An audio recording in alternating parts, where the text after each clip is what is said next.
আল্লাহু আকবার আল্লাহু আকবার লা ইলাহা ইল্লাল্লাহু আল্লাহু আকবার ওয়ালিল্লাহিল হামদ।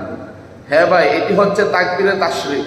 তাকবীরে তাশরিক আগামীকাল বুধবার ফজর নামাজের সময় ফরজ নামাজের সালাম ফিরিয়ে, ফজরের নামাজের সময় ফরজ নামাজের সালাম ফিরিয়ে, বাম দিকে সালাম ফিরিয়ে এ তাকবীরে তাশরিক যারা পুরুষ আছেন তারা একবার উচ্চ সুরে পড়বেন, আর মহিলারা যারা বাড়িতে আছেন তারা আপনারা আস্তে আস্তে যেন নিজের কানে নিজে শুনতে পারেন। ঠিক তাকবীরে তাশরিক পড়া প্রত্যেক মুসলমান নরনারীর জন্য ওয়াজিব করা হয়েছে। তাই আপনারা সকলেই তাকবীরে তাশরিক আদায় করবেন আগামীকাল ফজর হইতে 13 জিলহজ আসর পর্যন্ত।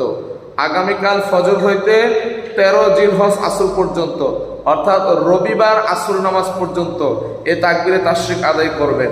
আল্লাহু আকবার আল্লাহু আকবার লা ইলাহা ইল্লাল্লাহু আল্লাহু আকবার ওয়ালিল্লাহিল হামদ। হ্যাঁ ভাই, অবশ্যই ভিডিওটি শেয়ার করতে ভুলবেন না।